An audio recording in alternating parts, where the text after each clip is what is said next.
창세기 42장 꿈이 이루어짐. 야곱이 이집트에 곡식이 있다는 이야기를 듣고 자기 아들들에게 말했습니다. 왜 가만히 앉아서 서로 얼굴만 쳐다보고 있느냐? 둘째 하니 이집트에는 곡식이 있다고 한다. 이집트로 내려가서 먹을 곡식을 좀 사오너라. 그래야 먹고 살 수 있지 않겠느냐? 그리하여 요셉의 형 10명이 곡식을 사려고 이집트로 내려갔습니다.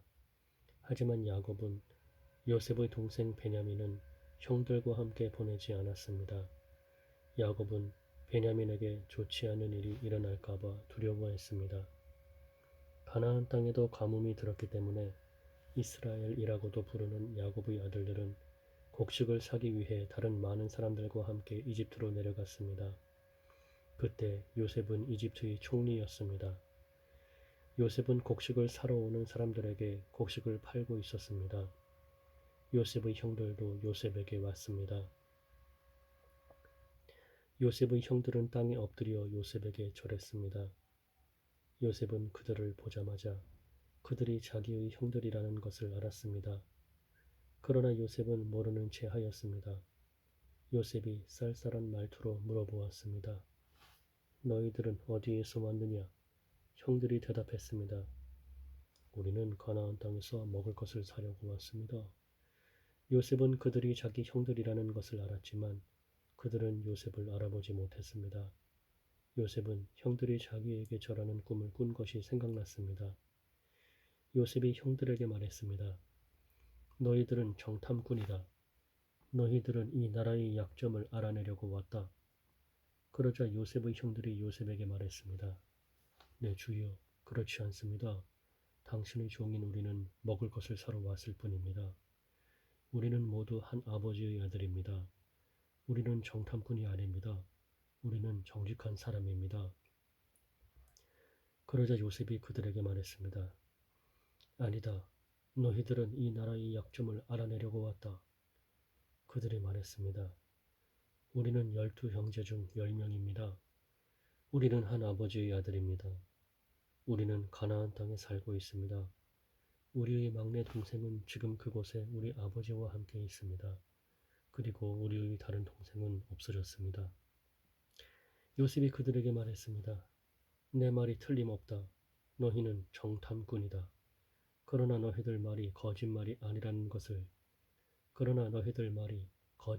아니라는 것을 증명할 기회를 주겠다. 살아계신 파라오께 맹세하지만 너희의 막내 동생이 여기에 오기 전까지 너희는 이곳을 떠나지 못한다. 너희들 중 한 명이 가서 너희 동생을 데리고 오너라. 나머지는 여기 감옥에 갇혀 있어야 한다. 너희의 말이 옳은지 두고 봐야겠다. 만약 너희가 거짓말을 하는 것이라면 살아계신 파라오를 두고 맹세하지만 너희는 정탐꾼이다. 그리고 나서 요셉은 그들 모두를 3일 동안 감옥에 넣어두었습니다.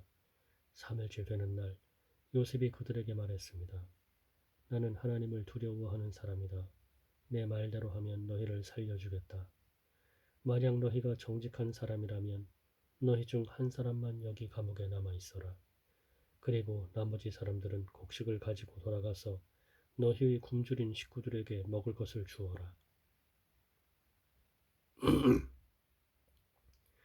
그리고 나서 너희의 막내 동생을 데리고 오너라.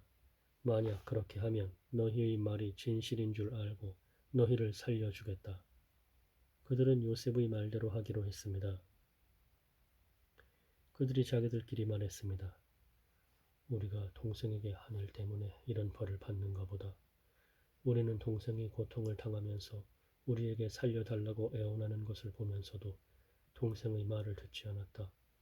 그래서 우리가 지금 이런 고통을 당하는 것이다.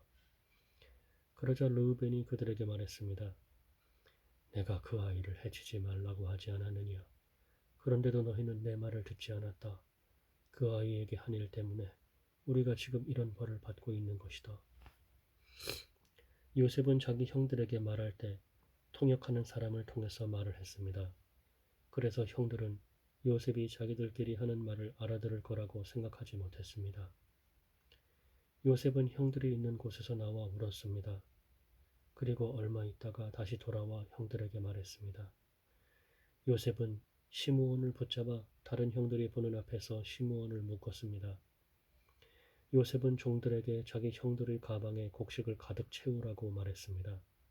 그리고 곡식을 사기 위해 가지고 온 돈도 다 돌려주고 집으로 돌아가는 동안에 필요한 물건들도 넣어주라고 명령했습니다. 종들은 요셉이 하라는 대로 했습니다. 그리하여 요셉의 형들은 곡식을 나귀에 싣고 길을 떠났습니다. 하룻밤을 머문 곳에서 형들 중 한 명이 나귀에게 먹이를 주려고 자루를 열었더니 자루 안에 돈이 있는 것이 보였습니다. 그 사람이 다른 형제들에게 말했습니다. 곡식을 사려고 낸 돈이 여기 자루에 그대로 있다. 형들은 매우 놀라면서 자기들끼리 하나님께서 우리를 어떻게 하시려고 이런 일을 하셨는가 하고 말했습니다. 야곱에게 돌아간 요셉의 형들. 형들이 가나안 땅에 있던 자기 아버지 야곱에게 돌아갔습니다. 그들은 지금까지 일어난 일을 모두 야곱에게 이야기해 주었습니다. 그 땅의 주인이 우리에게 엄하게 말했습니다. 그 사람이 우리가 자기네 나라를 정탐하러 온 줄로 알길래 우리는 정탐꾼이 아니라 정직한 사람이라고 말했습니다.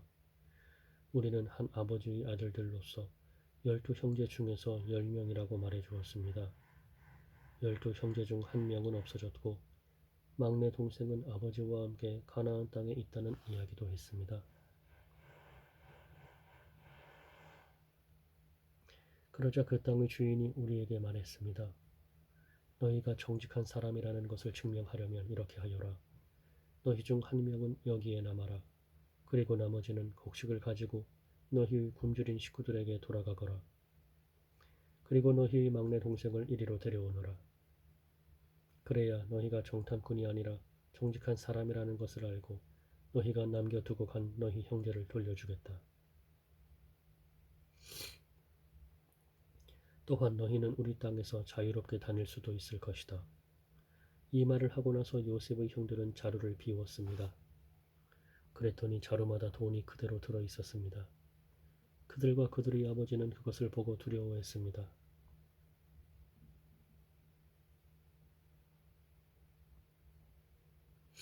아버지 야곱이 말했습니다. 너희는 내 자식들을 다 빼앗아갔다. 요셉도 없어졌고 시므온도 없어졌다. 그런데 이제는 베냐민마저 데려가려고 하는구나. 어떻게 이런 일들이 일어날 수 있느냐.